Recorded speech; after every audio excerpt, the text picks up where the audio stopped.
The following is rated not safe for work. It contains strong language, adult situations, and lots of spoilers. Discretion is advised. In the criminal justice system, cinematic-based offenses are considered especially heinous. The dedicated attorneys who investigate these villainous films are members of an elite squad known as the Reels of Justice. These are their stories.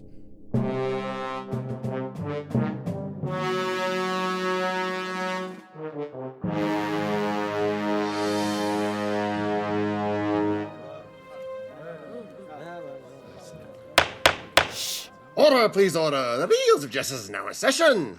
Judge Dylan J. Schlender presiding. We all rise for the Honorable Judge Schlenzo. Schnenzo? Thank you. Yes, you put a question mark in it, the bailiff will read it. It always has a question mark. We've been doing this for 6 years. Yeah. And he is asking. All right. Where was I? Yes, be seated. Welcome to the Reels of Justice.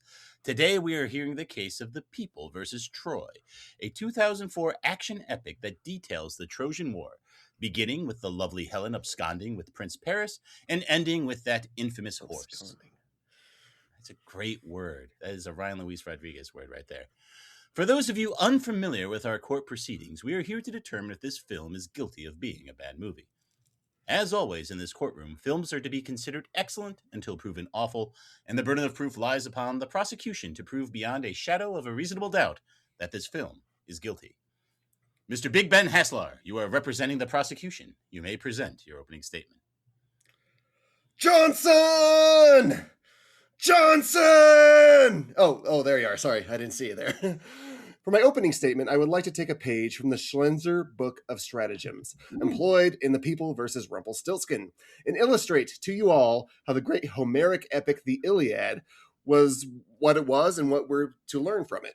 Without going into too much detail, the Trojan War was kicked off because of a contest of the gods to see who was the most beautiful, Hera, Athena, or Aphrodite. Zeus, not wanting to incur the wrath of these three powerful goddesses, passes the task on to Paris. Each of the goddesses promises him various things if he'll choose them to be the fairest, and ultimately, he likes what Aphrodite has to offer, which is the love of the most beautiful woman, Helen. Aphrodite gives Helen to Paris, but the earthbound consequences are in effect because of this choice. Helen is the wife of Menelaus. Yes, on one hand, Paris feels that he is owed this prize, and the gods agree. But that doesn't absolve him of the earthly consequences of the ensuing war. The war, which lasts for 17 years, goes nowhere as Achilles, the greatest Greek warrior, quarrels with Agamemnon over status and refuses to fight. Without him, Hector of Troy continually defeats the Greeks until Achilles' close friend and possible lover, I didn't say that straight out, but it is heavily implied in most versions, Patroclus, leads the Myrmidons with Achilles' blessing and is killed by Hector. Consumed by anger, Achilles kills Hector and with the aid of Athena, desecrates Hector's body, and the poem ends not with the fall of Troy, but with King Priam bravely begging his son's killer to return his body. What are the lessons and takeaways here? That mortals live under forces beyond their control, but must bear the consequences of their actions, preordained as they may be, and that honor and pride can destroy warriors and societies. Arguably, that human dignity rests in how we respond to this suffering.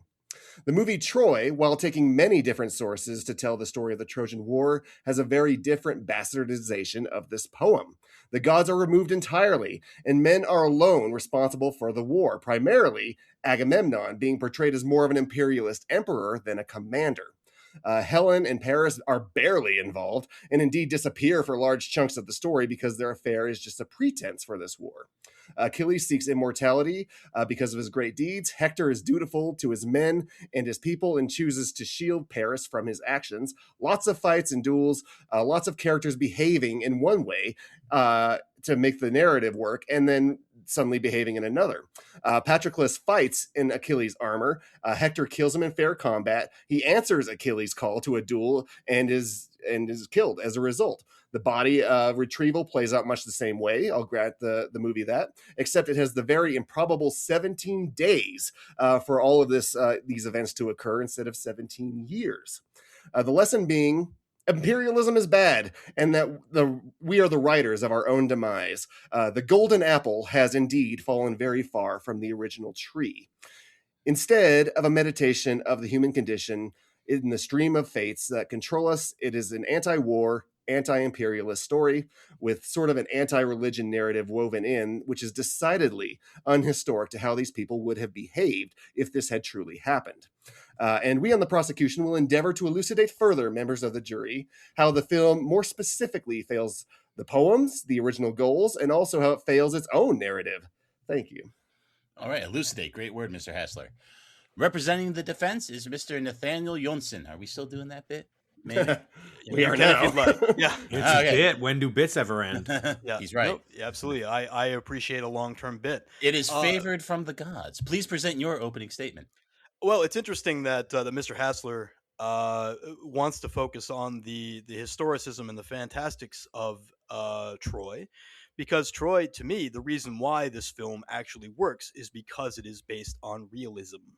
The idea that this is penned by David Benioff, who would go on to become one of the showrunners of Game of Thrones, which Game of Thrones, its point was to tell fantasy stories in a realistic setting. Now, Game of Thrones, it may have, a polarizing response. The fandom, of course, obviously turned on it eventually, but it was undeniably a series that changed the course of television forever. With that in mind, Troy being its sort of predecessor brings to light a new form of storytelling that is being brought forth from films like Gladiator, and a little bit of Lord of the Rings is in here too. But the idea that this film wants to tell this story as a allegory for human behavior, not gods. The gods are very important to the Iliad, but Troy itself is a story about hubris. It's about power. It's about ambition. And I think its most interesting element is that you could, in fact, make this story a football movie, and it would be very, very similar. You could set it on Wall Street, and it would be very, very similar. Now, granted, you couldn't have people stabbing each other in the neck in those types of stories, but what you do have is still a continued idea of man's search for glory ultimately leading to ruination, as Mr. Haslar said. Another point, of course, that the Iliad is also interested in in trying to make it something of a historical epic, despite the fact that this never happened. There was, of course, is evidence that there was a Trojan War, but it probably didn't involve, Athena. I know it's a bummer, but there's no such thing as Greek gods, and probably no other gods at all. But That's what it you is. think. Well, I mean, much as Achilles in the Temple of Apollo, I just said that, and nothing has happened. So, I feel pretty confident in saying that I will not be struck dead, but I am going to knock on wood when I say that. But no, I believe that you cannot find this film guilty of being a bad film simply because of its commitment to that realism. And that is going to be my core premise here as defense, is that the reality of Troy is what keeps it from being indeed guilty of being a bad film. I want to see the Hydra on Wall Street. On Wall Street. Wall Street. The Trojan horse on Wall Street. Thank you, Mr. Jonsson. Big Ben, please present your first exhibit. The importance of a first act of any film cannot be understated. If not trapped in a theater, a person might give the film 20, 30 minutes max before they decide the rest of the film is worth their time or not. Or if it's worth catching those last scenes from a hat on Whose Line Is It Anyway? The first act here is clunky and littered with inconsistencies. I believe this is specific to the director's cut, but the opening has like a 4 to 5 minute sequence of a dog just sort of roaming about, sniffing around, looking for bones to dig up before he ends up finding the last phases of this battle being sorted out. There's actually a few sequences with dogs scattered throughout this film, which I guess is meant to be sort of an Easter egg to the trials of Odysseus, but with an already overlong film, this is wasting precious minutes. The opposing sides agree to settle the whole affair on a single fight, which with the whole armies apparently, although this isn't filmed, we just have to naturally assume, just wait around for however long it takes for a servant to gallop up into the country and find Achilles, because he had no intention of fighting. Then in that tale, this is the Iliad without the magic, meaning we're supposed to be down to earth. We see Achilles fight in an unnatural, borderline impossible manner, leaping into the air, which is something not really done in sword combat, to stab this giant brute in the neck with lightning fast precision. So if this is a fantastic tale or a down-to-earth version, it becomes really hard to pin down. The opposing king even has the insanity to ask, "Hey, who are you?" after Achilles' name was literally shouted multiple times trying to find him. But we have to establish the characters and his goals. Some more annoyances in the first act is how they set up Hector and Paris dressing like twins, wearing the same thing the whole time, which my brother, being a brother myself, I know this would never happen. My brother came down the stairs once wearing the same hoodie as I was, and he turned right back around like Grandpa Simpson in that burlesque house to find something else to wear, because if he didn't, I would have. Objection. You are not Prince of Troy. What? Ben, is that true? I plead the fifth. He is a dignitary. Both of them are dignitaries on a diplomatic mission. They would be dressed in ceremonial garb for dinner. Maybe, but they wear the same clothes like pretty much throughout the picture. Yeah, they wear the clothes that was ordained by their father, the King of Troy. He ordained that they wear this like little fashionable poncho. Also, their father was Peter O'Toole, and if Peter O'Toole told you to dress the same as your brother, I guarantee you would. Maybe. I also find Vanna's performance to be a little wooden here, a little staged, like it's a monologue. Helen, too, feels a little boring here. The movie is written for strong men archetypes, not for women counterbalances. And while I like Diane Kruger and other things, I don't think she relates to being just the sexual object of desire and nothing more. And honestly, I can't say I blame her. You might say she's sleeping through the whole thing. But but even they even talk in forced exposition-y ways, like Paris going to Briseis and goes, "Briseis, my beloved cousin," as if to wink to the audience. Yes, audience, I'm still into Helen. I'm not sleeping with this beautiful woman I'm embracing, but you'll need to know that this person is related to me and Hector for reasons later. Further, while the characters, say for Agamemnon, are imperialist in this picture, on a high level don't want to go to war, they also don't seem all that opposed to it either, because the story really does need to get moving along at some point. Odysseus, for example, who in the Iliad and the Odyssey is portrayed as being a little wily, in the story, Homer's story, he acts insane, plowing a field with salt.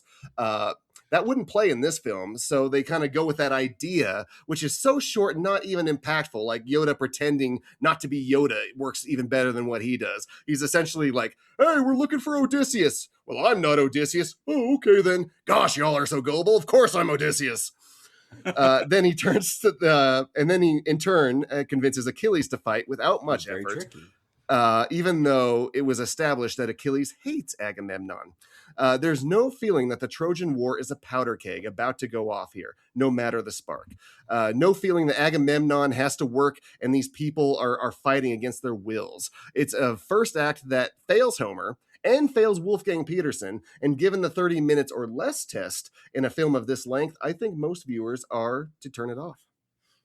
All right, so Mr. Jonsson, obviously a lot brought up by Big Ben, really about the first bit of the movie, talking about the fantastical versus the historical, if you'd like to respond to any of the points. Well, I would argue, first of all, that Ben did bring up the gender concerns about our female characters not really having much to do. They have more to do here than they did in the actual poem. In the poem, they Briseis, objection. Did Aphrodite and Athena count as female characters in the original poem? But they're not in the film. But they're not in the film. Right. You cut out the female characters that had stuff to do. Yeah, but Briseis in the actual Iliad is not the cousin of them. She is just a concubine that Agamemnon takes and is given to Achilles. And that's kind of all she does. Same thing with Helen, who is pretty much just a MacGuffin. Just a pretty girl. Yeah. In the Iliad, in the poem.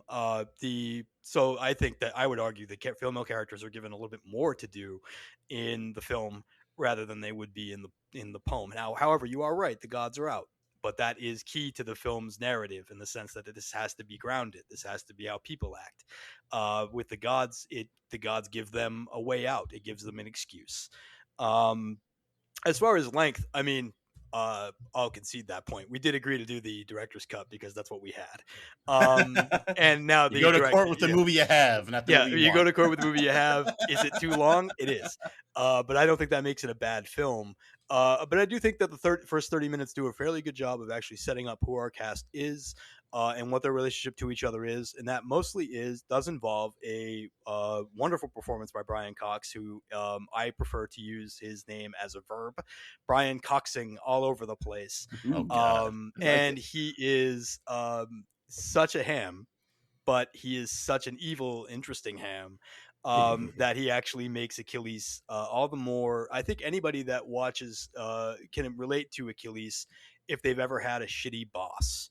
And the way where he has, this is later, obviously Ben's predominant opening statements were about the first 30 minutes, but the rest of the film, there's a key sequence in which Agamemnon essentially says, you won't be remembered for a damn thing because you are just a grunt, and I am king, and I will be given all of the glory and all the riches, and everyone will remember me, not you. And I think anybody who's had a crappy boss can relate to that moment. All right. And this doesn't send help. Yeah. Well, Mr. Haslar, if you'd like to continue to your next exhibit. Sure, yeah, some of Agamemnon's in my next exhibit, so right. We'll have further opportunity to discuss this. It's the character motivations. The characters are kind of all over the place in this movie. If they're making the choice to deviate from Homer, then they have to at least be consistent within their own internal framing, but they aren't. They continually find themselves looking back to Homer as if to find out how the people should act out of character just to move the story along to the big scenes in the Iliad that still have to happen. For example, Achilles, concerned with honor and glory and recognition of status, less so worried about etching his name into eternity in the film. So within the context of the film, he's storming the beach with Myrmidons, which that makes sense. He alone is winning the battle, something that he's bound to be remembered for. Then he has a spat with Agamemnon and seems to forget all about this goal as he sits on the sidelines, yet cheers the Greeks on when they're under fire. If anything, he wants them to lose that battle because history will remember that the tide turned the second he was out of the fray. Simultaneously, he seems to be very cynical of war and cynical of imperialism. This doesn't fit with his aim of being immortal through the tales of his prowess in these battles. Further, it's heavily implied that he had a romantic relationship with Patroclus in the original tale, and that's what caused him to go mad with anger and go after Hector. Not so here. If it's just a cousin, his response just really doesn't seem proportionate, and it's kind of out of nowhere. It just like, we need to get this Achilles Hector fight going. So all this doubt that he's having about softening to his character with Briseis is sort of like thrown out the window. And speaking of Briseis, I hate the trope of having her try to kill him with a knife, and then they roll around in bed for like under a minute later when she's an established virgin pledged to Apollo. Hector in this version, he's the constant voice of reason. He's thoughtful and strategic, a little less concerned about his own personal honor and more concerned with the honor of his state and his family. And so his acceptance of this duel with Achilles similarly does not fit with how this character would behave. It's stupid of him to go out there, and people even tell him that. Odysseus in Homer is a clever hero. He's more of a boring political realist. He fits in during like the beginning of the film with all these discussions of kings and glory, but as the Homeric themes begin to inadvertently take over, he seems to stay consistent in a world that this has become inconsistent, making this Trojan horse idea seem really out of character for this version of the character. Agamemnon is not a hellbent evil dictator in Homer. He's a proud and arrogant king, sure, or ruler, but he's still one of these main characters in these closing days of Heroes. Here, he is an emperor, a dictator, a tyrant, and the world didn't have that kind of concept at this point in time. This is an attempt to introduce themes that a modern audience might be able to latch on to. Also, lastly, the Greeks themselves, historically, whether or not the gods existed, as the film portrays they don't, the Greeks were still historically tremendously superstitious of them and held strong pagan beliefs. We have accounts of armies hiding in temples because that meant they were under the gods' protection, and the opposing armies would not attack them because of that same fear.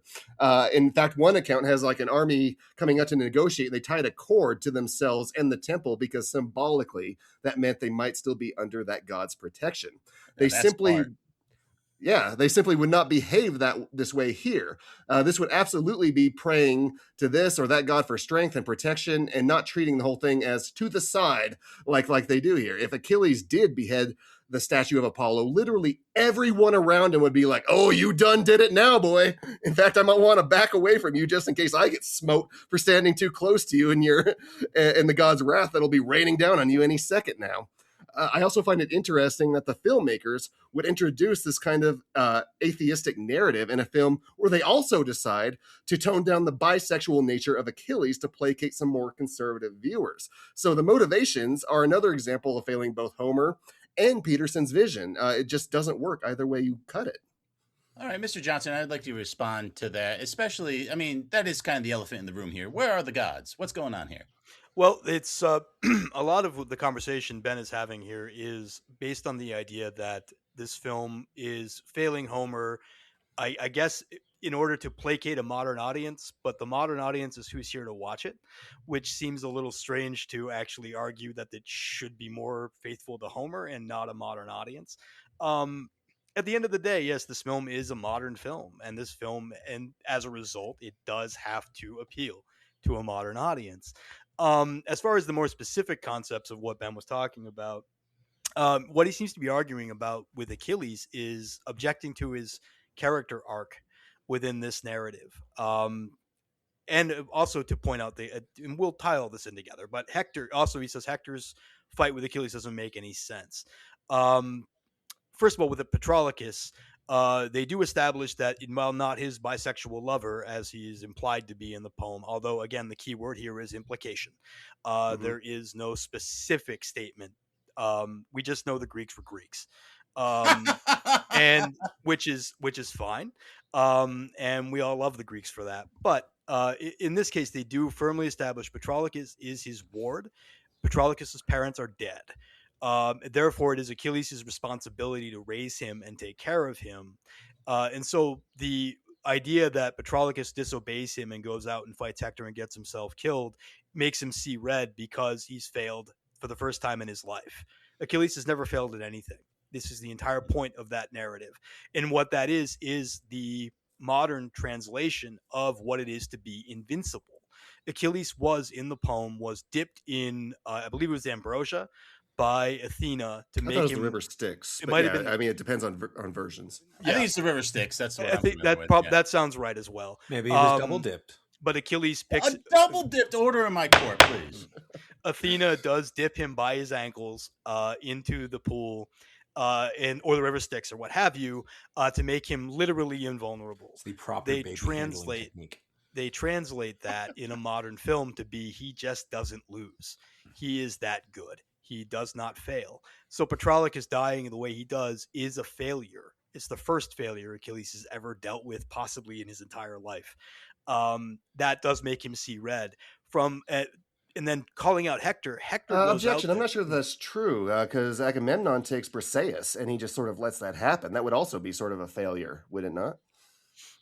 He is willing to fight. He chooses not to. If he were to have taken Briseis by force, he would have killed everybody in that tent. However, that does call into question his. It's technically still treason. It's still against the law, and Briseis does ask him not to. He chooses not to. But I think everything about Achilles' actions in that tent make me believe he would have killed every guy in that room if it had come to that. And he was ready to. Which we'll get to in my exhibits because of the physicalization of Brad Pitt in this film is excellent, I think. But as far as Hector going out to face him and whether or not that makes sense, Hector's entire arc is about keeping his family safe. But also this story needs to get to Achilles in some way. And I think that to a degree, Hector knew that I think he thought he might win. Remember, Hector is also the undefeated child of Troy.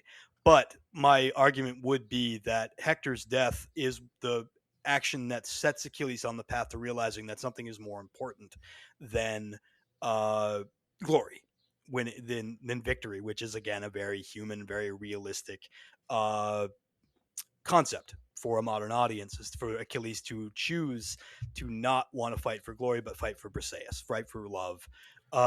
Hector's sacrifice in that sense is part of what sets Achilles moving in that direction. He also does, I think, realize that Achilles will probably, would kill everybody he loved if he didn't fight him. How? They're in a big, strong, they got like 50-foot walls there. How's Achilles going to get in? I'm not saying that Hector is necessarily right or wrong. I'm simply saying that narratively it does make sense. No, narratively, it makes sense for him to protect his family and stay with them rather than go out and maybe he'll die, maybe he won't. Yeah, but he already showed them a way out of the city. He was trying to make sure that when this war ended, because he's also pretty sure the war is not going to go his way. Agreed. Yeah, I think that heightens like the fact that he's worried that like he knows his end is coming. So it makes even less sense for him to participate in it. Yeah, in the poem, he runs away. He flees. He runs from Achilles, and Athena stops him, and Achilles catches up to him and kills him. Hector ultimately dies a coward in the poem. In this, he at least dies with honor. And I think that fits with Eric Bana's performance. I think Eric Bana is a man of honor. He is a man of responsibility. He also does regret killing Patroclus. He thought it was Achilles. He killed the kid. He doesn't feel good about it. So it's his responsibility to go out and face his accuser. The kid was swinging a sword at him. Yeah, he also does, I think, hoping for some sort of conversation with Achilles that maybe this will go differently. But it is as an honorable man, he does have to face Achilles in battle one-on-one. That is what Achilles called him out to do. If he doesn't, he's a coward, and he shames Troy. He shames the gods that he believes in, at least to a degree. He doesn't believe they necessarily have his back, but he does still believe in Troy. And that means, he says it himself, honor the gods, love your woman, and fight for your country. That is what Hector does, and that's what he does against Achilles. I'd like to move on to my last exhibit, if I may, Your Honor. Mr. Haslar, absolutely. I would like to ask the opposing counsel, in a world where the Trojan War transpires, as seen in this movie, how would we get the term Achilles' heel? Yes, Achilles gets shot in the heel by Paris in the epic, but there's no concept that it was because of his impenetrable skin here. Nobody mentions that at all.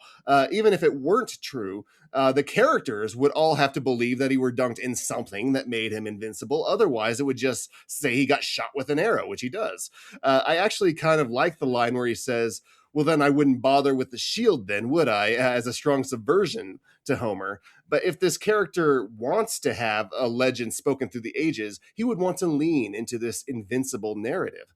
Also, if the war did happen this way, Helen wouldn't be glamorized. She's very in the background here. The imperialist king at multiple points says he didn't sail over here just for Helen. Even other characters are like, come on, these people didn't sail all the way over here just to watch two people fight, and then go home. The fact that they underplay Paris and Helen really subverts the entire point of everything. Indeed, those two really just disappear entirely until the third act.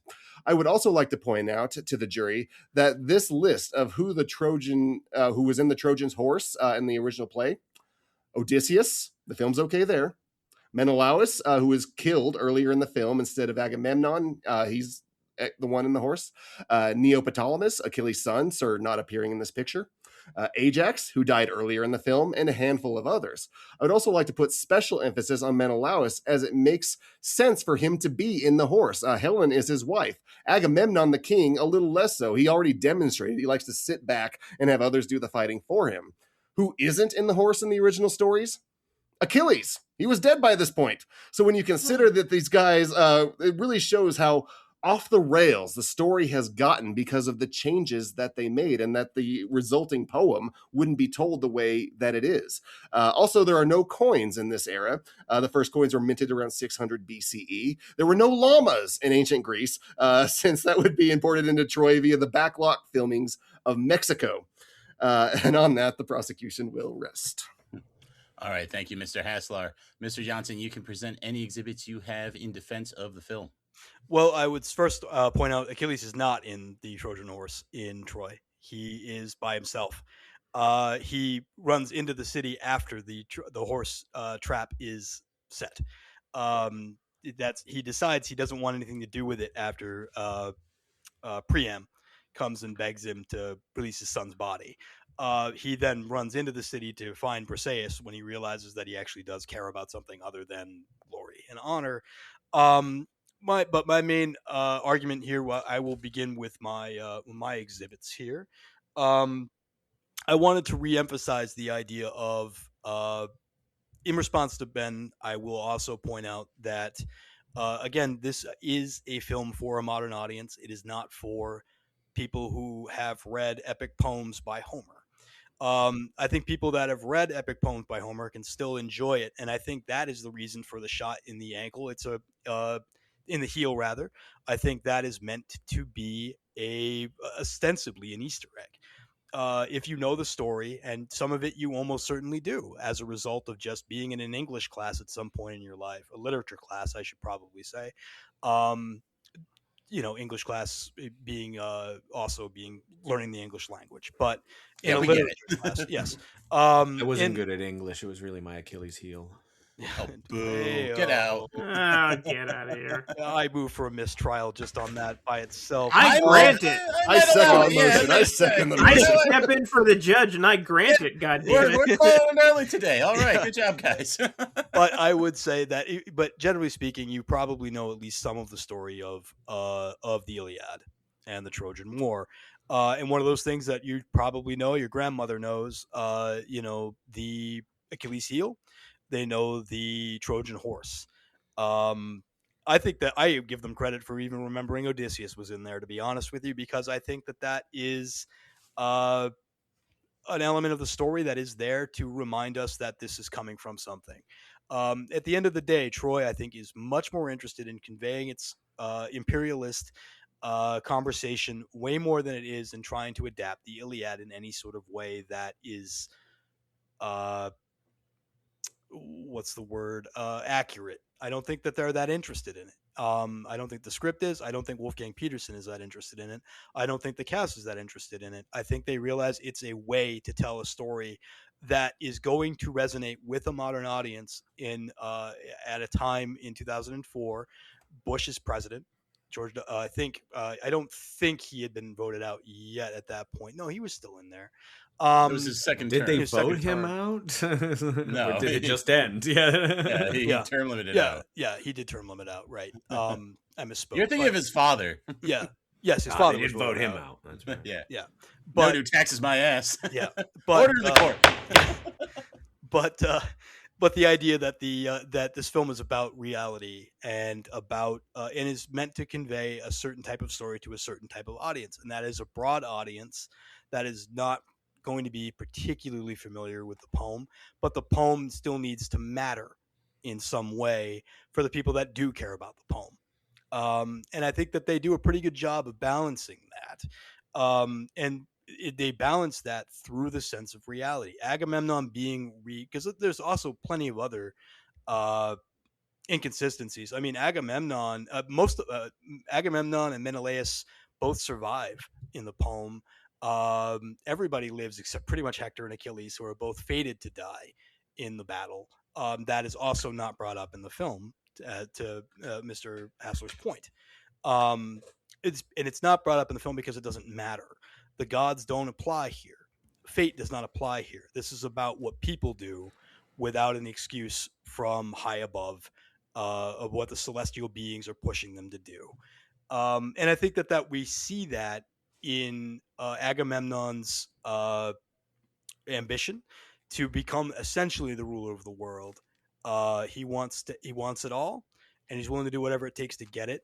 But it also is a part of Achilles until it's not. Achilles is a character that is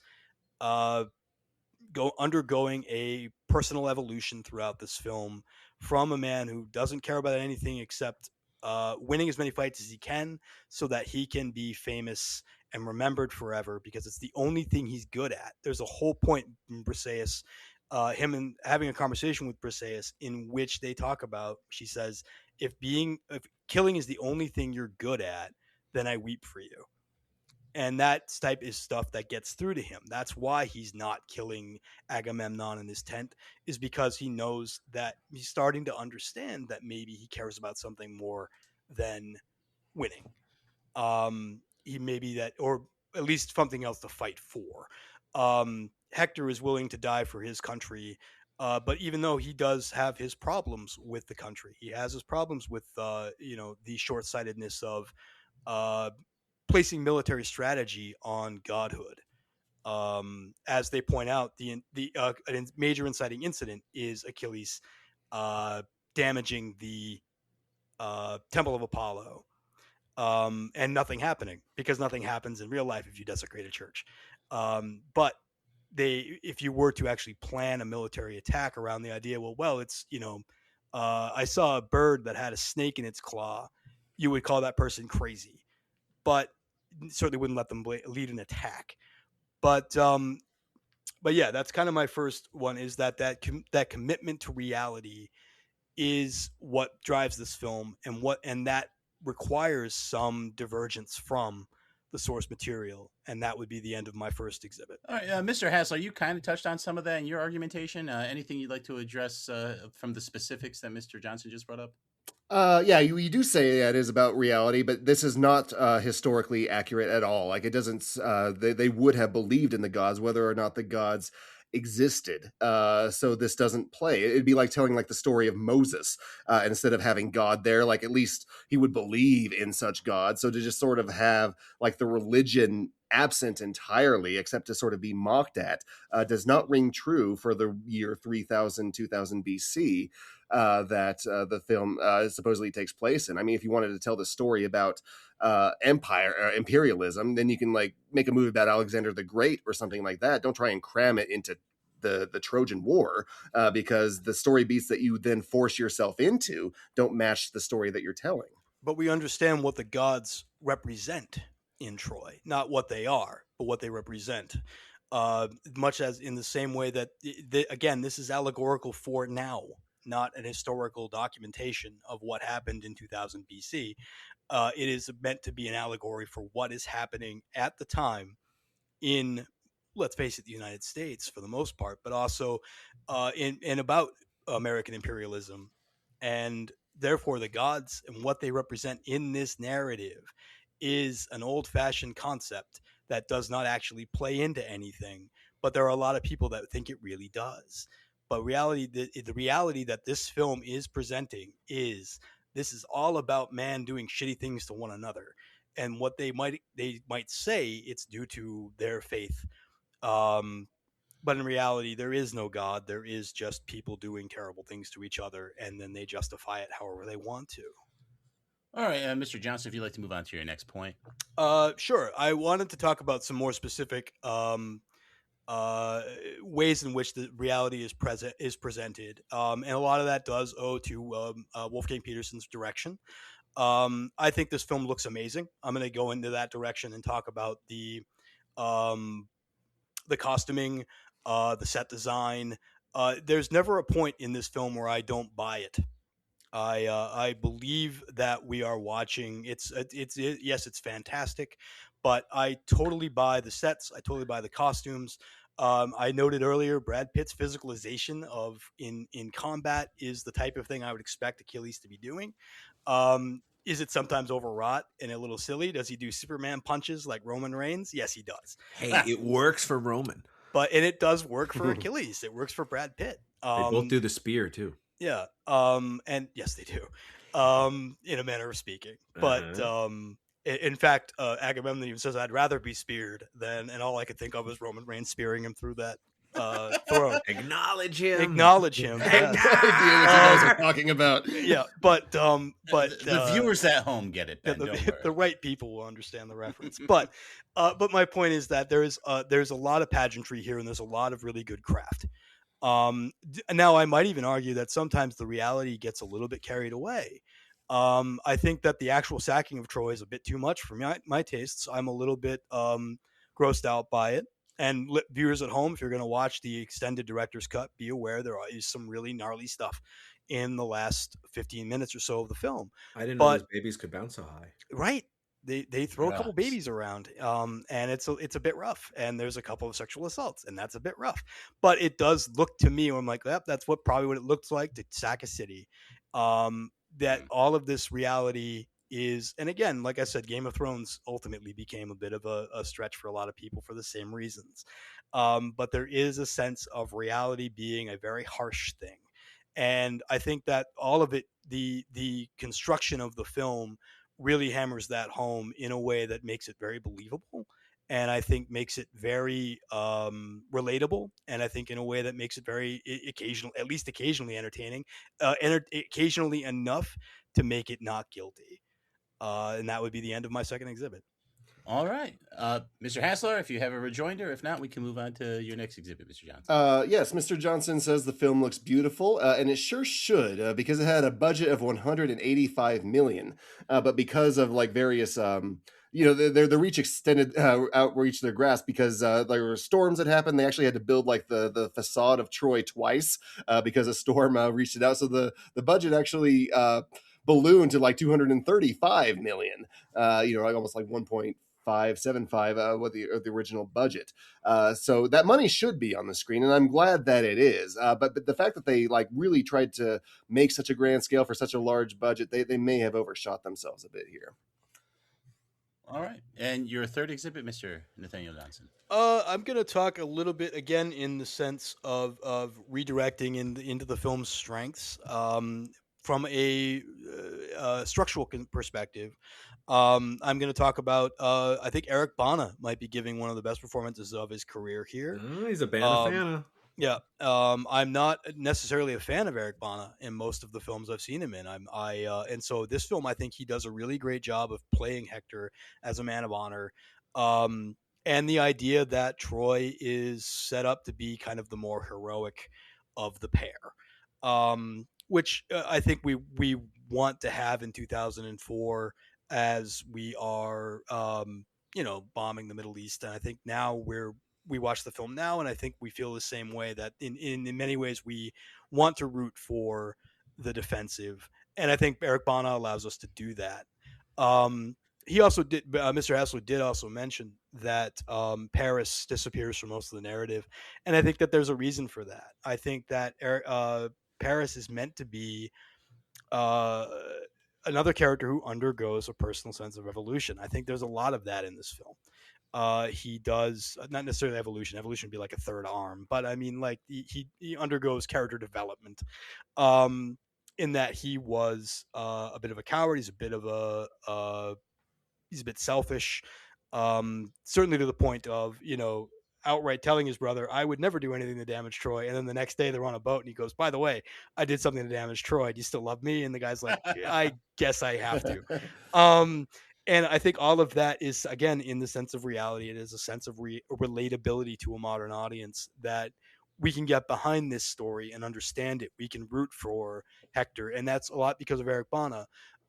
There's also some other great casting choices. I mentioned Brian Cox, who's Brian Coxing everywhere. I would argue that any movie that has, I'm blanking on her name because I'm a terrible podcast person. But she plays Briseis. Rose Byrne. Rose Byrne. Any movie that has Rose Byrne in it can't be a bad movie by definition.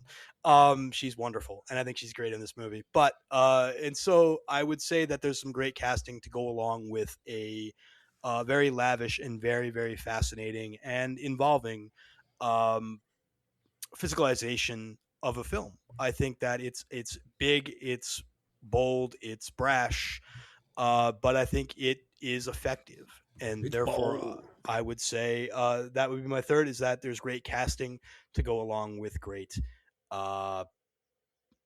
set design, and even the CGI actually works out pretty well to make things look bigger. Troy has a great sense of scope to it, and a sense of scale. And you can kind of see that it's, artificial, but at the same time you believe it. And I think that believability, that reality, is what makes it not guilty. All right. And would you like to rest there, sir? Yeah, actually, I think that would be a good place to rest. Very well. Both sides have rested their cases. We will now move on to closing arguments. Big Ben Haslar, you may begin. I remember these vividly. Anybody else see these commercials where it showed the 1,000 ships of grease in the film being panned out, and the narrator informs us DVD was a leap forward, and then it clears things up and it hypes up Blu-ray, which was fine, but they put these commercials on a DVD, so it didn't really make a whole lot of sense to put it on a medium that was incapable of showing the things in Blu-ray quality, though it visually just claimed that it did. I can think of no better analogy for this movie, thinking it's a vast improvement, but instead is just more of the same. A troubled production, an international misunderstanding of the source material, an overlong mess. Did I say international? I meant an intentional misunderstanding of the source material. It was international. I'll also say it's international. It works. Yeah. An overlong mess that doesn't need to be the length that it is. Lest we forget, it has weird accents, just like that last historic Nathaniel film that he tried to defend. Achilles gets shot multiple times in the chest and is straight, which might be the biggest cinematic crime here. And fun fact, I rate this film 8 out of 10, and I prosecute it. Nathaniel rates it 6 and defends it, so we have a pure chance to see if the system really works here. Live by a simple code with us, jury. Honor the gods. Love Cate Blanchett. Vote Troy guilty. I feel that's a very targeted ad. All right. Mr. Nathaniel Jonsson, please present your closing. Kate Blanchett. Yeah, well, really? Hold on a minute. Before you get into it, present your closing argument. Now, go ahead. Vamp as much as you want about Cate Blanchett. I don't care. I just object that to the idea that my rating of the film is on trial here, because it is not. No, I stand by my case. I stand by the idea that this film is centered on reality, not the fantastic nature of the poem. And I think that's to its benefit, because a modern audience is not going to get along with Homer. They don't now. We're having this argument now as we speak on the internet about the upcoming Odyssey film. We have a whole lot of people that don't understand a single word of Homer trying to argue that they do. It's all Greek to me. Oh, God damn it. Really. Really. But the idea that but this film is meant to connect with an audience that does not care about Homer's poem. It has enough still that I think that people that know the poem can still enjoy it. I think that it still does a pretty good job of portraying Achilles as we know him and love him best. Yes, he is straight. That's a crime. I agree. But that's not what it's on trial for. It's on trial whether or not it's a bad movie. And I am arguing that it is not. It is not guilty.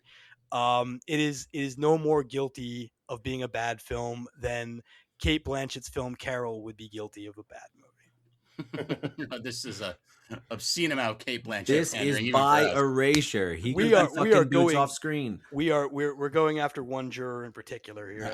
We'll see how well it works. But no, I stand by the case that this film is a leap forward in terms of trying to tell fantastic stories in a sense of reality that ultimately leads us to stuff like Game of Thrones, which change the dynamic of television forever, for better or worse. And I think that anything that influential cannot be guilty of a bad movie. And so I urge the jury for a not guilty verdict. Acquit Troy, and love your women, and fight for your country, but not this country. It's the only country we got, brother. Thank you all, members of the jury, Mr. Maynard Bangs, Mr. Dylan J. Schlender, and Mr. The Fool Who Thought He Killed, Ryan Luis Rodriguez. You have all heard the facts concerning this case. It is now up to you to determine if this film is guilty of being a bad movie. The bailiff will escort you to the deliberation room to render your verdict. Right this way? I didn't know Nolan was making a sequel to this film. I ought to see it. Ah, jeez, this is a bad one, guys. And they yell at me, and they pick on me. You knew it was going to happen. All the Greek puns. Oh man. Okay. Guys, how are we thinking? Rob, you said some wry comments throughout, but didn't really express an opinion. I'd like to hear what you have to say first. They That's were a great way of right, describing it. weren't they? First, are you buying this? Open the door for Game of Thrones? I don't buy that. I would credit that more to a Lord of the Rings or even a Harry Potter kind of a thing. I don't think people are like, oh, Troy was a huge hit, let's make Game of Thrones years I later. think it's because it helped the guy's career, the David Benioff guy. Oh, okay. Well, it was a way for him to get his Yeah, he did co-create Game of Thrones. all right. Well, if it's a specific guy, I guess it's a specific guy. All no, right. but I largely I agree. Troy, Game of Thrones, they're all riding that Lord of the Rings wave. Right, I Yes. definitely agree with that. Which is to say, boring. Nah, Okay, settle down. I liked settle a down. lot. I liked a lot of it. Isn't Kate Blanchett in Lord of the Rings? Yes. Why is everybody mentioning Kate Blanchett? I don't understand what's going on. Just because it's here. apparently the only person they think you like. I know that the real answer is Robert Zemeckis. Now, Oh, God, no. It's Joe Dante, you fool. Yeah, Dylan's closer. that is true. Anyway, so we mentioned Roman Reigns as a wrestler, but what excited me is this movie has 2 wrestlers in it. First, it has Nathan Jones as Boagrius. He's the big guy that Achilles kills in the beginning, and he's also Rictus in Fury Road. But then, completely randomly, I was watching an old WCW event from like 1993. There was a wrestler who I didn't really recognize, and his name was Big Sky. I looked him up. He's in this movie. He plays Ajax, who is one of the first guys Hector kills, and he's also Ajax. Sabretooth in X-Men, and he's like Michael Myers in Halloween. Tyler Mane? So, Tyler Mane, former professional wrestler who basically scrubbed out. He didn't go very far. Didn't make the cut. Yeah. Well, I mean, he Real did it for jobber. several years, but Now he has cancer, so we shouldn't be picking on him. Oh, well, he made a yeah. much better movie career. I'm saying I liked him He in was this movie. awesome I liked as him. Yeah, Ajax. and he's I loved awesome, it. and he got to be Sabretooth again. So Good good for him. that. 2 pro wrestlers in this. Overall, I did really like most of the performances, other than maybe Brad Pitt. I don't think I liked him moving, but when he had to talk, it's like, what is this accent, Brad? I mean, It's everybody the same else year as Ocean's 12, and he's so much better in that movie. Yeah, It's I like can see night that. and day comparison. Well, he's really here for the eye candy, right? I mean, that's kind of what he is, and So I think Sarasota Bloom. I mean, Orlando Bloom. yeah, and I think there's a space for there to be just movies about male eye candy. Why not? If there's an audience I'm on for it, board for it. I'm not Exactly. saying, yeah, that's not what this movie's about, though. I would say that's Well, a piece of it. it's definitely a piece of it. Because Yeah, this is pre 300, right? Yeah. All right, but like once like 300 hits, like of course that's all just eye candy. Yeah, that for gives the up rest the of ghost. time. Yeah, exactly. That looks ugly, though. Ugh. Overall, I do like this one. It is very long, but we did watch the director's cut. I don't really know what they would cut other than just trimming down things to pick up the pacing, like Ben mentioned with the dog. But Wait, otherwise, we watched the director's cut? I believe so. Yeah. I don't remember anything about the babies at the end. Oh, that's in the director's cut. That's why. It may have been very subtle during the sacking. They're just basically no grabbing sacking swaddles in the out of people's hands and kind of throwing them to the side. And I think you hear crying. Yeah, so it's not like they implied. don't slow down. They don't actually slow motion bounce them like I suggested earlier. The action's good. So yeah, visually it is wonderful. Let's talk about Ben's stuff as far as it not tracing much to the poem. One, I don't know that the gods are missing here, right? I mean, you never saw gods. Like even the Greeks wouldn't have seen them, right? They still assume that they're a huge part of it. Like they talk to him, like Paris literally talked to the gods and stuff. I mean, like they do manifest themselves. Like Athena does trick Hector into fighting Achilles, so. Okay, but in the fictionalized epic poem, but in ancient Greece, they would have assumed the gods were pulling strings without ever being seen. Okay, right. But here's what Ben's point is. It's not about the gods actually showing up. It's about the relatively atheistic attitudes you see in our main characters, Achilles and Hector. They would have been 2 of the most religious dudes in their positions. So you wouldn't have Hector saying we shouldn't listen to a fool talking about what he sees in the bones and the birds. He would be like, that's the guy, because Hector's in charge, right? So that's what Ben meant. It wasn't that the gods were absent per se. It's just that no one would be openly mocking or doubting what the oracles are saying or defiling statues. They would still have reverence for that, even for their enemies. I mean, and that's another point Ben brought up. That is very common in ancient history, is reverence even for like the enemy temples, because they would basically go in and say, oh, hey, dude, we worship the same gods. We just call them different things. I mean, you've got a sky god. We got a sky god. You know, we have a god that drinks wine and fucks, and you do too. You know what I mean? And that was always, when you conquered a land, that's how they were able to keep it pacified. It's like, hey, you don't even have to change your religion, because it turns out we always have the same gods. You know, so that part was of Achilles' downfall is his hubris of thinking he's on the level of the gods or greater. I mean, that is a big part of it, but Achilles is always known. That's what's interesting about the movie and the poem. Achilles knows he's going to die when he goes to the war, right? So, but he knows he's going to be remembered forever. So, like, his hubris, I mean, is it really hubris when you know exactly what's going to happen? And see, that's the other thing that's weird, is he believes that prophecy about him from his mom, and then he still cuts off the head of Apollo. So that's what Ben's talking about with the inconsistencies, which didn't bother me when I was kind of watching this movie as like a fun popcorn movie. But, you know, if Ben's bringing the academic arguments and we've got to close watch it, he definitely had the better of it for sure. Right. But yeah, I like it because it's like a sweet action movie. I mean, Eric Bana and Brad Pitt fighting is sweet as hell. You're a Bana-fana. I am bananas for Bana. I got us tickets to Bana-Fana-Rama this weekend in Alabama. Yeah. All right, Ryan. Sorry, I have to you follow that up. You like Bana-Fana-Rama? I'm a Bana-Fana.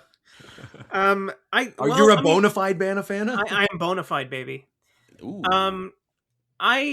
This is a similar case to The Last Samurai for me, in that I remember reading the Iliad in high school, and I cared so little about homework in school itself that I don't think it ever registered with me. I think just basically the names Achilles and, you know, Hector and all that stuff. I know the names.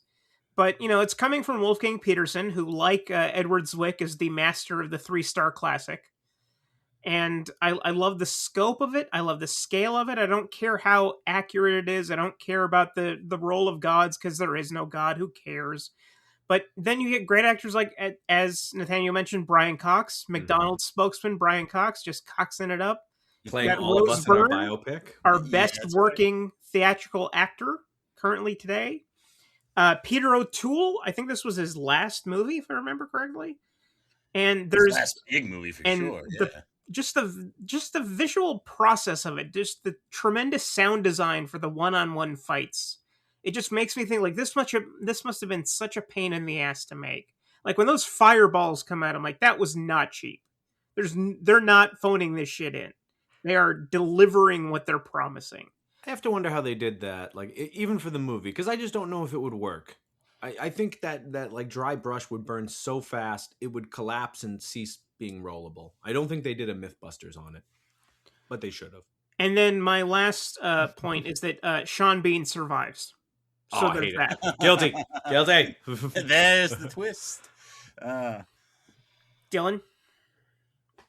Well, I said a lot. Look, there's a lot of interesting things about this movie, and I remember the very first time I saw it, I didn't like it, to be honest with you. When I saw it in theaters, like, I didn't like it, but it did grow on me a bit. But when we're in this like court of law, you know, we've got to look at the facts presented. You know, it's like, I do think this movie has a lot of good going for it, but I really like the way Ben chose to attack it. And I think there's a lot of purchase there. And also, Ryan, like you just said quite flippantly in your summarization, like, there's no God anyway. Again, that's not Ben's point. Ben doesn't believe there's gods there. He doesn't believe there would have been gods back in the Trojan time. He's saying they would have acted like there were gods. That's the issue. So it's not whether you believe in gods or don't. It's just that these people at that time would have behaved differently. No, I'm saying it's okay to leave them out. No, and it's okay to leave them out and not have them be actors in it, but the main participants, they would be behaving as if they were serving those gods. Yes, correct. That was Ben's point. Okay. I don't think Ben's saying you don't necessarily need Athena to descend down, but you need people to act like that's a possibility. You know what I mean? That's I think that's what he's saying, And I just want to make, because I could see Ben trying to pull out what hair he doesn't have whenever this keeps coming up. And I'm pretty sure I'm nailing what he meant. And in solidarity, I'm going to vote. And again, this is kind of funny. This is a movie I would otherwise rate pretty highly, but if we're like looking at it from what you're the biggest fan of this movie that I know. I know. I really like this movie, but I really appreciate a good argument, so I'm going guilty. Rob? Yeah, I think that the Achilles not being as pious, I think, is kind of a betrayal of that character a little bit. So I'd say that may take it down a bit. Hector, I mean, he didn't seem discouraging of the gods. He was just kind of doubtful of that one guy. But he's he talks about honoring the gods. And he's really big on the whole funeral rites and like getting his little coins on his eyes and shit. He's real into that. So I think he seems pretty devoted to the gods. He's just a little skeptical. I like this interpretation of Hector a lot more. I always thought the idea of him running around Troy 3 times was Greek propaganda that Homer put in. Yeah. And I choose to believe he died honorably. And I did feel that's okay. That was something I was thinking of the whole time, is like, this was a Greek poem, right? So it was originally written from this perspective that the Greeks are kind of the heroes. Like, yeah, they're a little bit assholes sometimes. Like, they make mistakes, but they're the good guys. And they're supposed to win. Apparently, yes. Well, if you like olives, which I don't. I do. Of course you do. You can have all my olives. Thank you.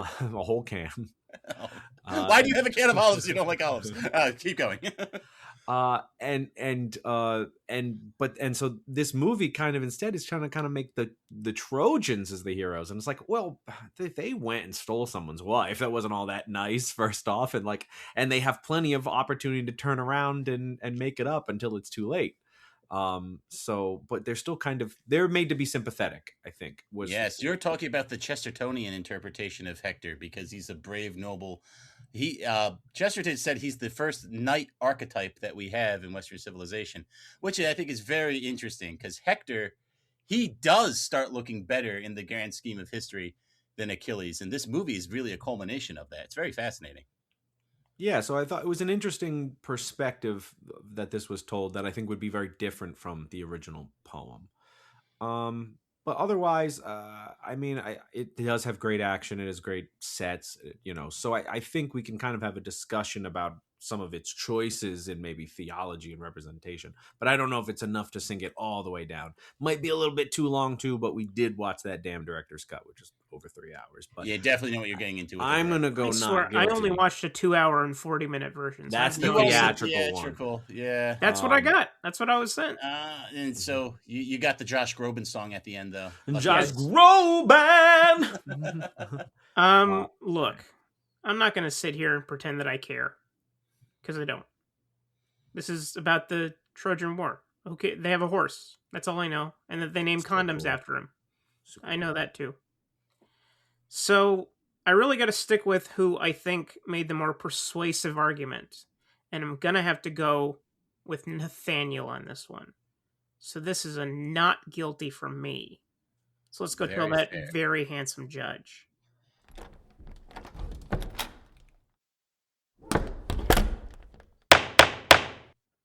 Mr. Foreman, have you reached a verdict? We have, Your Honor.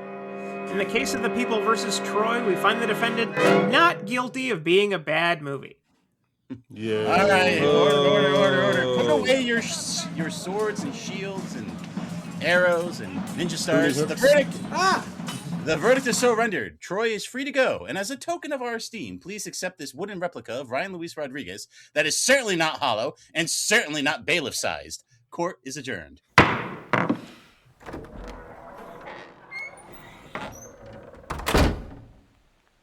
Hey, this is Chili's. I'm the laid-back Greek hero. You don't hear a lot about me.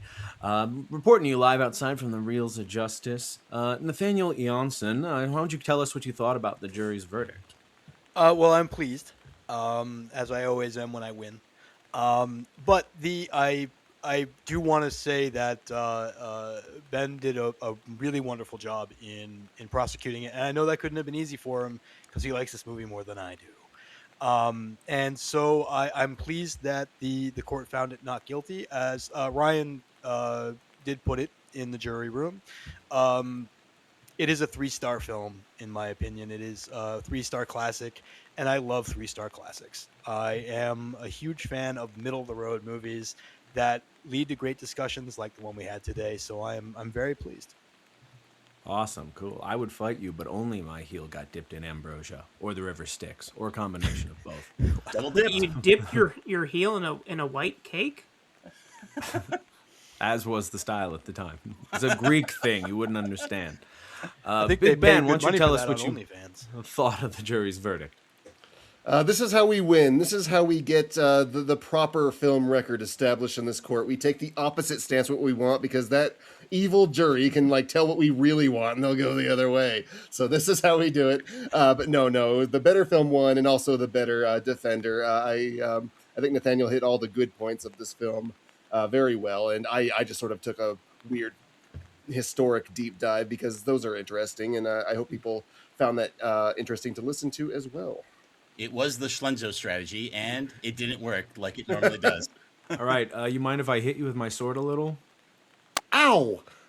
All right, cool. Let's report. Let's go back to the studio for post-trial analysis. It's the slowest swing.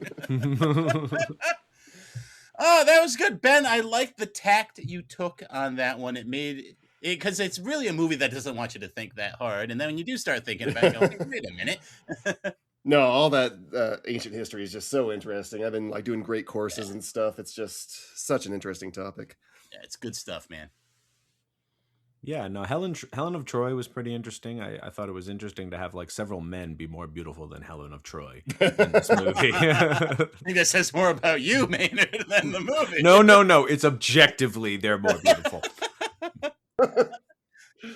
No, I was gonna. There was originally something I wrote down that I actually didn't point out, which was that if there's a positive to this film, because Ben rooted this in that argument that it ultimately was irrelevant. But I was gonna have a joking thing of like, we do get to see a lot of really pretty people in various stages of undress in both genders. Like we do get to see Orlando Bloom and Brad Pitt both ostensibly naked. But we also get to see Rose Byrne naked. We get to see Dan Kruger naked. I mean, we get to see a lot of people naked. Brian Cox. Unfortunately, we do not see Peter's little O'Toole, but we don't see the Cox. We don't see the Cox. No O'Cox or O'Toole.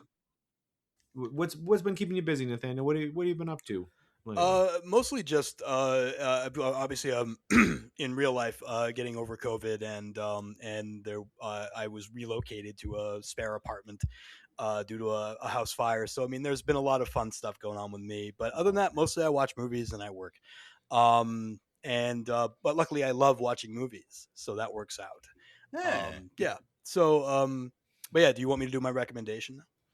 Hey, you gotta talk about your podcast. You gotta talk about your shows. Yes. That's right. People are going to think you're just Someone may some have guy just we tuned pulled in for off the Troy. street. Yeah. Oh my God. Yeah. I got so in tune with just the conversation. I completely forgot. You're right. I do have 2 podcasts. I do At the Devil's Ball with my my partner Samuel Numene.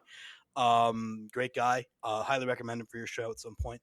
I think you do every single time. Yeah, And so you've got to yell at him. Yeah.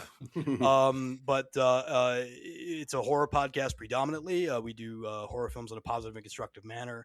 And in fact, we're going to be inviting Ben on next month. Or I guess I am inviting Ben we're going to be doing Lady Snowblood at the end of the month of July. And we wanted to invite, and any of you are welcome as well, but we owe Ben a good one after we had a lot of internet problems when we had him on. So we wanted to make that up to him and invite him on. I know how much he loves Japanese films. So yeah, we're going to be doing that with part of our Revenge Month in July. And then I do another podcast called Insane Troll Logic, which is a Buffyverse podcast with Maggie Stankiewicz, who's my partner on that show. And that's always a good time. And we just started our 6th season. We just recorded on the first 2 episodes of Angel Season 3. And then this coming Thursday, we'll be recording on Bargaining Part 1 and 2, which is the beginning of Buffy Season 6. Well, congratulations, man. Thank you. A highly polarizing season. Yes, but, to say the least. To say the least. But yeah, those 2 are going on, and that's fun.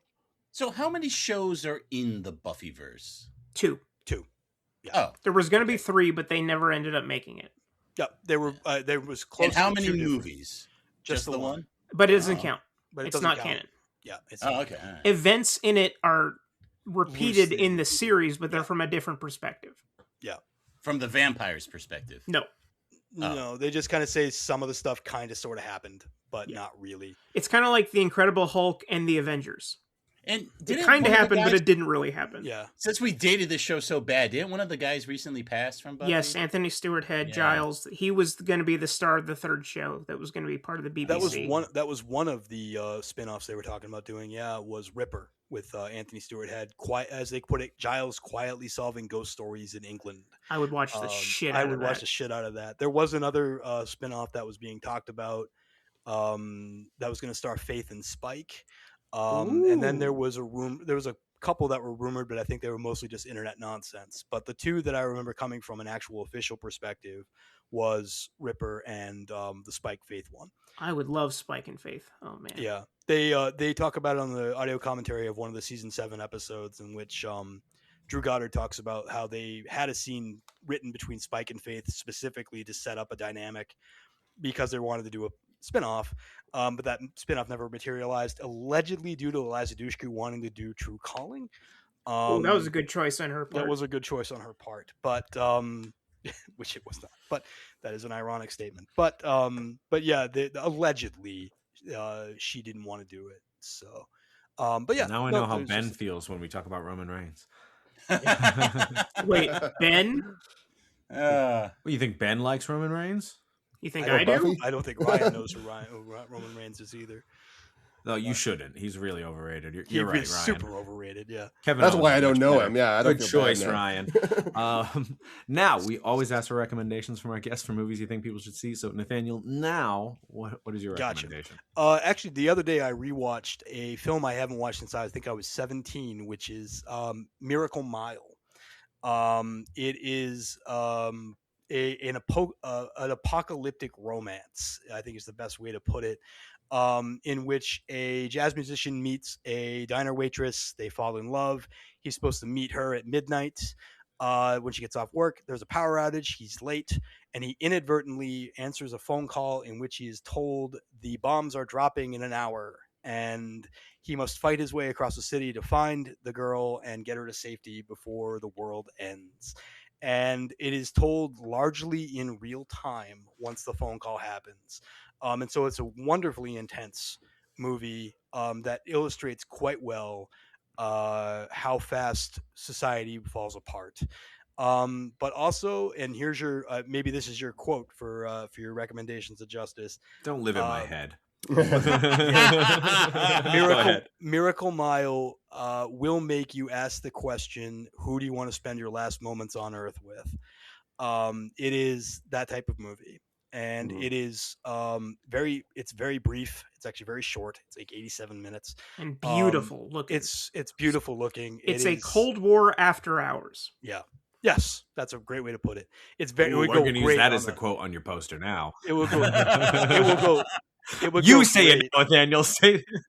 Yeah, it would go. It would go great on a double bill with After Hours for sure. But yeah, it's a beautiful film, and it's deeply romantic, which is the thing I kind of tend to take away from it. And yeah, so I mean, I highly recommend it. It's super underrated, and I know very few people who have heard of it, let alone seen it. And so I highly recommend checking out Miracle Mile.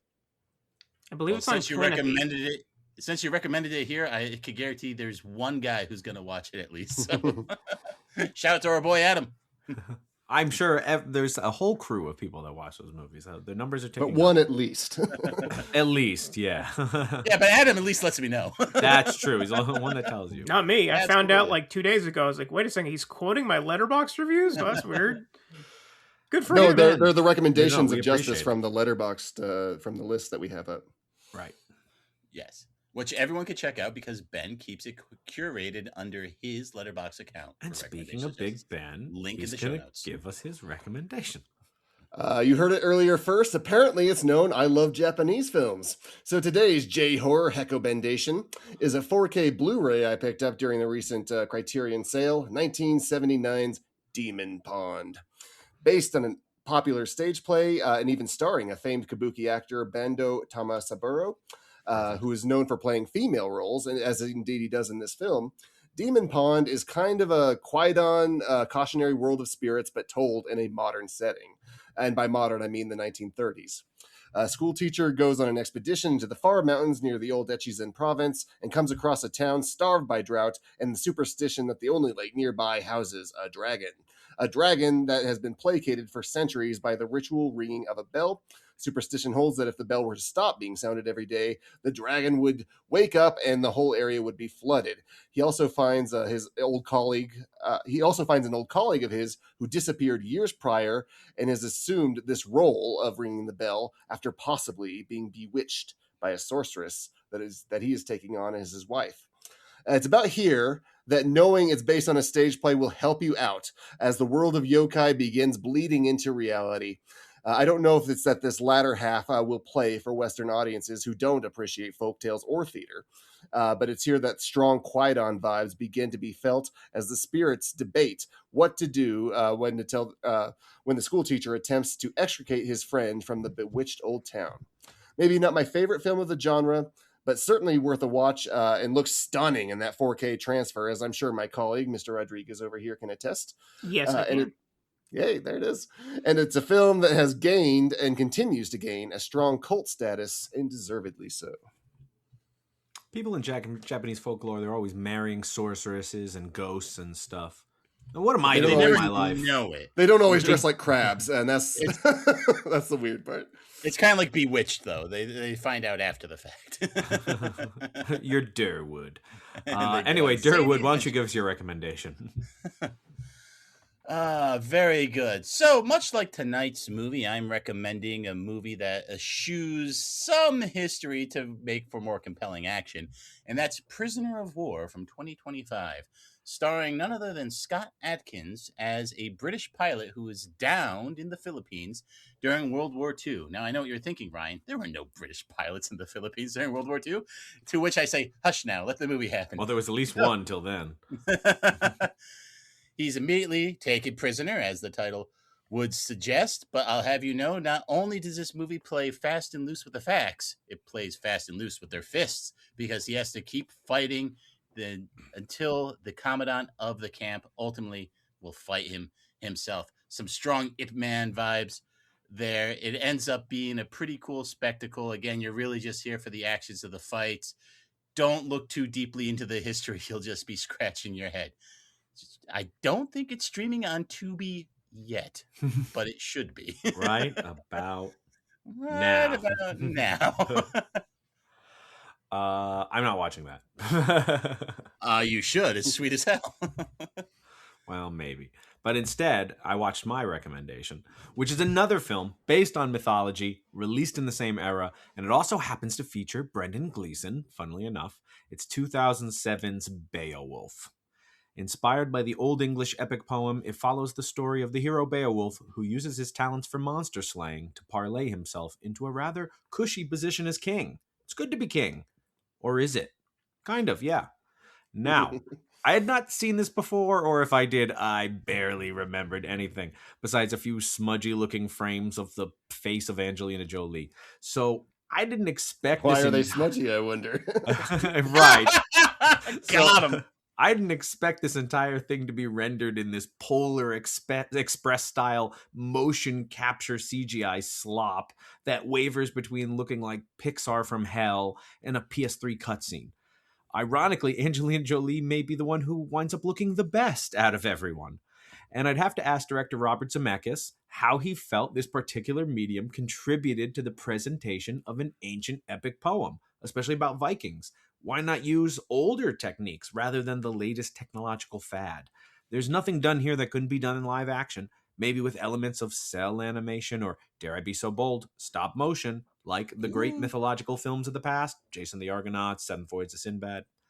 That said, Ray Winstone does a terrific job lending his voice to the great Geek King here, but Zemeckis was wise not to make Beowulf resemble the H. Winstone, instead opting to base the hero's muscular physique on, who, Schlenzo? Space Camp. That's right, Alan Ritchson. Yeah. Like our film today, this does take many liberties with the story, but I actually appreciated those twists because, after all, nearly everyone who once shared this story around a dying fire took their own liberties as well. So maybe that's a core element of this story's storytelling. And I've had the theme song, A Hero Comes Home, stuck in my head ever since. It plays over the credits, sung by the melodious Idina Menzel after she was wicked, but before she let it go. If you can tolerate sitting through a nearly 2-hour PS3 cutscene, and I barely could, Beowulf is currently streaming on Pluto, the app, not the planet. It looks like Shrek. Yeah, that's probably the nice. I could think of a word that sounds like Shrek that it kind of looks like. Oh, You're right no. about that song though. Like it's in my head right now. Like I could Yes. sing it right now. Yes, it's that excellent song. That part. Better than the Josh Groban song? Josh Yeah, Groban! Ryan, send us on home. Y'all like being depressed? Mm-hmm. Yes. Feeling the weight of the universe getting its massive claws into your back and crushing hell you into yeah. the concrete until you submit and admit Sure, that the we all world has do no it. meaning and is only full of horrible people doing horrible things to people who sacrifice everything? Yeah. Then 1946's The Best Years of Our Lives, a deeply ironic title, is for you. It's certainly for me, and some mornings I can barely get up without being paralyzed in fear by the soul-sucking abyss just above my bed. Has that happened to anyone else? No? Starring Dana Andrews and the great Myrna Loy, this ensemble picture tracks the frustrations of 3 American troops returning home from World War II and dealing with the various obstacles placed in their way. Frederick March returns to his pre-war job at the bank where he gives one loan to a fellow GI without collateral and is immediately reprimanded for supposedly gambling with the bank's money. Andrews suffers from PTSD and the declining affections of his wife. Also, he's in love with March's daughter against March's objections. When he returns to his old soda jerk job asking for a return to the workplace, his boss immediately tells him that he is in no way obligated to hire any returned soldiers regardless of previous employment, a moment that broke my heart. Non-professional actor Harold Russell plays a Navy officer who lost both limbs in combat, replaced by hooks, something that actually happened to Russell, and he won 2 Academy Awards for it. Throughout the film, he must brave condescending pity, uncomfortable gawking, and insistences that others help this quote-unquote crippled man despite his resourcefulness and mastery of his prosthesis. Across almost 3 hours, director William Wyler tells a distinctly American story, a scathing indictment of the treatment of returning soldiers, how we send them to die for their country and return them to meager resources and hostility. I'm sure things have gotten at least a little better since 1946, but not by much. But hey, it eventually has a happy ending, so all is forgiven. The Best Years of Our Lives is currently streaming on Tubi, Pluto, Plex, Amazon Prime, Hoopla, and Canopy. Support your local library. Hoopla! Ryan and I both recommended World War II movies. That never happens. That's one of my favorites, actually. I saw it back in college. When, Beowulf is one of about- my Oh, nice favorites. try. I didn't hear anything Best Years about of Our Lives robots. in college too. Yeah. Yeah. No, we did a project on it, Schlenzo, and I played the guy with no hands and had Of hooks. course you did. I could have told you that. I could have stopped you right there. It was a lot of Which really sucked during watching that Angelina Jolie scene. All right, Ben, we're going to get the hook for you. Ow. We've Exactly. got to be out of show, man. We are all out of show, but we want to thank our guest, Nathaniel Jonsson, for joining us. Thank you so much, Nathaniel. Anytime. We're going to have you back to beat up Ben again. It's real easy. It's something you're real good at. He's beaten me once, so. Well, that still leads you Yeah, up. for Robin Hood, though. Come on. I would say you graduated up to beating Schlenzo D. No, it's always a good time. Thank you very much for having me. Yeah, and we're going to have you back again, and we hope everyone else will join us as well as the Reels of Justice keep turning. Count it. Ambrosia!